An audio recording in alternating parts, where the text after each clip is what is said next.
안녕하십니까. 천국 순례자입니다. 오늘은 예루살렘의 승리와 악한 세력의 최후, 예수 그리스도의 재림, 천년왕국 등이 묘사된 스가랴서 12장부터 14장의 내용에 대하여 살펴보겠습니다. 계속되는 마지막 때 시나리오를 주의 깊게 살펴보면 성경의 저자들은 다르지만 유사한 내용들이 반복되는 것을 볼 수 있을 것입니다. 바로 계시의 일관성과 통일성 때문이지요. 그리고 이러한 내용들을 통하여 마지막 때에 유대인들의 회복이 얼마나 중요하며 예수 그리스도께서 어떤 시기에 재림하시는지를 분별하는 데도 많은 도움이 될 것입니다. 이 성경에 나타난 마지막 때 시나리오들은 깊은 묵상과 연구 그리고 성령의 조명을 통해 만들어진 것이므로 스킵하여 시청하지 마시고 두세 번 집중해서 시청하시면 좋겠습니다. 지금의 시대는 가능하면 다양한 이들의 꿈과 환상과 개인적인 사견에 집중하기보다는 이렇게 성경의 내용을 통하여 그 시야를 넓히는 것이 좋습니다. 말씀을 통한 그날의 준비는 웬만한 주변의 일들에 흔들리지 않게 할 뿐더러 주님 다시 오심과 그 시나리오에 대한 분명하고 확고한 견해가 자리 잡기 때문입니다. 스가랴서 전체 구조 및 내용을 살펴보면 도표와 같습니다. 남왕국 유다인인 이스라엘 백성들은 주전 538년 바사의 고레스 왕의 칙령으로 포로 귀환을 시작합니다. 그리고 다음해인 주전 537년 스룹바벨과 여호수아에 의해 1차 포로 귀환이 이루어지고 이듬해인 주전 536년에 제2차 성전 건축이 시작됩니다. 그런데 대적자들의 성전 재건에 대한 방해로 주전 520년까지 16년간 성전 공사가 중단되지요. 이에 하나님은 선지자 학개와 스가랴를 통하여 이스라엘 백성들을 다시 권면합니다. 그리고 성전 재건 작업을 재개해 총 20년 만인 BC 516년에 성전을 완수하지요. 도표의 내용과 주제에서 보시는 것처럼 스가랴 선지자는 이스라엘 백성들에게 성전 건축의 완성만을 촉구한 것이 아닙니다. 그런 성전의 완성이 곧 영광스러운 메시아 왕국의 도래를 상징하는 것임을 백성들에게 가르치며 그들에게 용기와 희망을 동시에 심어주고 있습니다. 오늘 살펴볼 내용은 스가랴 12장부터 14장까지로 전체적인 내용은 메시아의 재림과 통치에 대한 것입니다. 그리고 세부적으로 살펴보면 여기에도 지금까지 이사야서나 다니엘서 그리고 에스겔서 등에서 살펴본 마지막 때 시나리오가 잘 나타나 있습니다. 끝까지 시청해 보시기 바랍니다.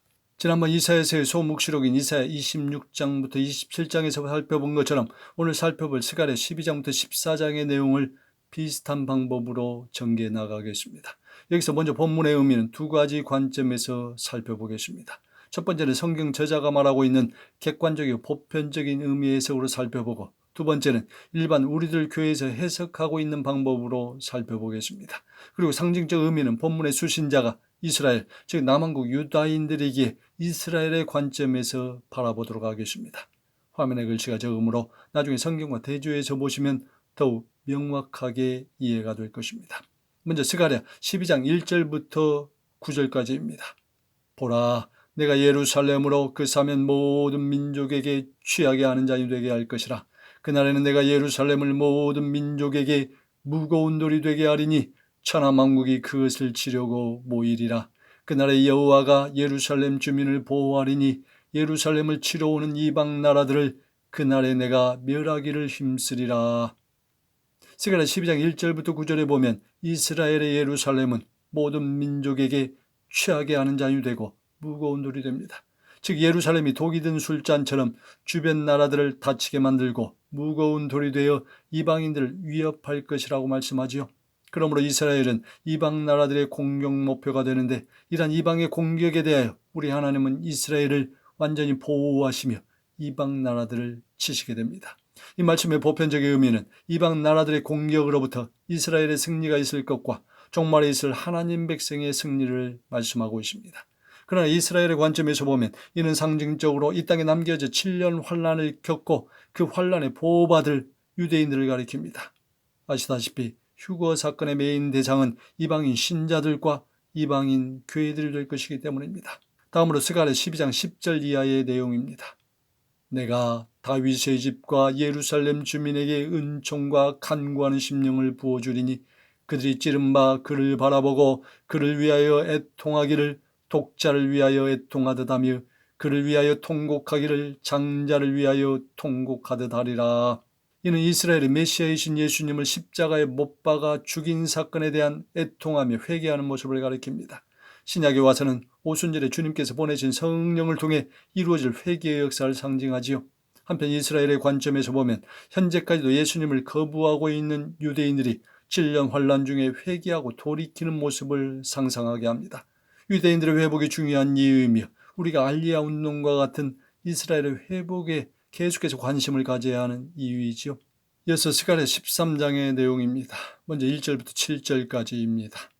그날에 죄와 더러움을 씻는 셈이 다윗의 족속과 예루살렘 주민을 위하여 열리리라. 그날에 거짓 선지자와 더러운 귀신을 이 땅에서 떠나게 할 것이라. 어떤 사람이 그에게 묻기를 내 두 팔 사이에 있는 상처는 어찌 됨이냐 하면 대답하기를 이는 나의 친구의 집에서 받은 상처라 하리라. 1절부터 6절은 이스라엘이 참된 목자 되시는 메시아를 죽일 것이지만 하나님이 메시아이신 예수님의 죽음을 통하여 죄와 더러움을 씻는 셈을 여실 것을 말씀합니다. 이것은 오늘날 그리스도의 속죄의 피가 성도들의 죄를 대속할 것임을 상징하지요. 아울러 이 땅에 남겨져 환란을 통과하는 유대인들이 그들에게 가리워져 있는 예수님에 대한 복음이 환란 중에 열려지게 될 것을 암시하고 있습니다. 다음으로 스가랴 13장 7절부터 9절의 내용입니다. 만군의 여호와가 말하노라. 가라, 깨어서 내 목자 내 짝된 자를 치라.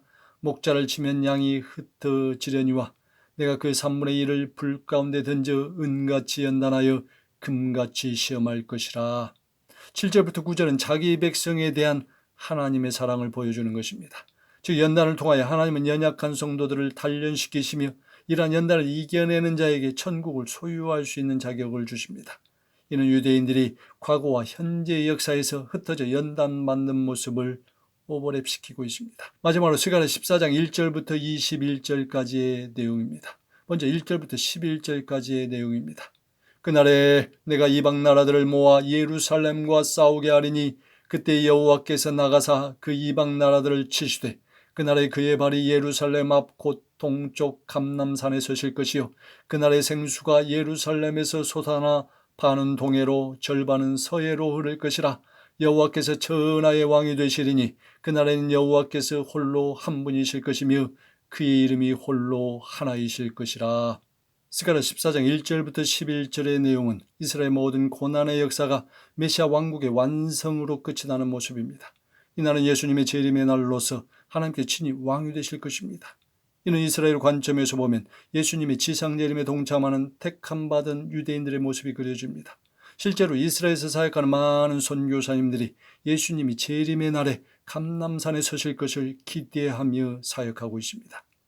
다음으로 스가랴 14장 12절부터 15절의 말씀입니다. 예루살렘을 친 모든 백성에게 내리실 재앙은 이러하니 곧 섰을 때 그들의 살이 썩으며 그들의 눈동자가 눈구멍 속에서 썩으며 그들의 혀가 입속에서 썩을 것이요 유다도 예루살렘에서 싸우리니 이때 사방에 있는 이방 나라들의 보화 곧 금, 은과 의복이 심히 많이 모여질 것이요. 본 스가랴 14장 12절부터 15절은 메시아 왕국의 도래가 이스라엘은 기쁨과 구원의 사건이지만 이스라엘을 대적한 열방들에게는 심판과 멸망의 사건이 될 것을 말씀하고 있습니다. 이는 또한 오늘날 성도들을 대적하는 자들의 최후의 모습을 말해주고 있으며 이스라엘 관점에서는 요한계시록 19장에서 사단과 적그리스도 그리고 거짓 선지자의 사탄의 삼위일체 세력이 아마겟돈 전쟁에서 최후 패배하는 것을 보여주고 있습니다. 마지막으로 스가랴 14장 16절부터 21절의 말씀입니다. 예루살렘에서 치러 왔던 이방 나라들 중에 남은 자가 해마다 올라와서 그 왕 만군의 여호와께 경배하며 초막절을 지킬 것이라. 그날에는 말 방울에까지 여호와께 성결이라 기록될 것이라. 그날에는 만군의 여호와 전에 가나안 사람이 다시 있지 아니하리라. 본문은 스가랴서의 마지막 부분으로 열방 가운데 남은 자들이 하나님을 찬양하기 위하여 예루살렘으로 모일 것을 예언하고 있습니다. 이것은 이스라엘이 다윗과 솔로몬의 영광을 회복하는 것을 말하는데 궁극적으로는 창조주 하나님을 중심으로 하여 온 지구가 다시 회복되는 재창조의 역사가 이루어질 것을 상징하고 있습니다. 이스라엘의 관점에서는 천년 왕국에 동참하는 유대인들의 모습이 오버랩되지요. 이스라엘의 7절기에서도 마지막 절기인 초막절도 바로 이곳 천년 왕국에서 이루어지는 것입니다. 지금까지 살펴본 것처럼 스가랴 선지자를 비롯하여 대부분의 묵시 문학과 선지서는 육적이고 문자적인 이스라엘의 회복에 대하여 시야가 열리지 않고는 성경을 제대로 볼 수 없습니다. 왜냐하면 육적 이스라엘 회복과 연결시키지 않고는 많은 내용들이 참으로 모호하고 다 상징적인 의미의 해석이 되어버리기 때문입니다. 일례로 여호와 증인들이 그토록 강조하던 천년왕국의 개념도 우리가 문자적으로 이해하지 않으면 오늘 스가랴 14장에서 예수님의 재림 이후 해마다 초막절을 지키러 오는 남은 자들의 모습도 도무지 해석이 되지 않는 것이지요. 그러면 오늘날 왜 이스라엘이 교회로 대체되어 버리고 여러 선지서와 묵시록의 해석들이 상징적인 의미로 전락해버린 것일까요? 아시다시피 작금의 코끼리 바이러스 배후에도 어둠의 세력이 강력하게 간섭하고 있습니다. 그 겉으로 드러난 음모의 시초가 불과 2, 3년밖에 되지 않았는데도 불구하고 여전히 수많은 이들을 거짓과 미혹으로 내몰고 있습니다. 지금까지 경험하신 것처럼 저희 같은 목회자들은 물론이고 의사나 과학자, 온갖 정치인이나 지식인들이 이런 부분에 대하여 깨닫고 있지 못한 것도 많이 보셨을 것입니다. 하물며 수천 년을 이어온 성경의 해석은 오죽하겠습니까? 신학자나 성경 해석학자들을 통하여 어둠의 세력이 세뇌시켜놓고 변개시켜놓은 마지막 때나 이스라엘의 회복과 같은 성경의 참 진리들이 많은 부분 가리워져 버렸고 그 틈을 타고 온갖 거짓과 사이비 이단들이 성경을 자기적으로 해석하며 오늘에 이르고 있습니다. 어디 그것뿐입니까? 오늘날 미디어 홍수 속에서도 유튜브를 통해서 개인적인 본인의 깨달음들이 마치 성경의 참 진리인 양 인식되어 미디어를 배회하는 수많은 성도들을 두루두루 삼키고 있습니다. 안타까운 시대의 현상이지요. 바라기는 시청자 여러분은 역사의 중심은 여전히 이스라엘이며 그들의 역사는 끝나지 않았고 다시 회복되는 여정에 있음을 꼭 기억하시기 바랍니다. 그리고 그들의 회복을 위하여 우리 민족의 회복을 바라는 심정으로 동참해 주시기 바랍니다. 그러면 주님께서 여러분에게 평안과 보호의 은혜는 물론이고 더 깊은 깨달음과 계시의 영들을 덧입혀 주실 것입니다. 우리 주님 곧 다시 오십니다. 마라나타.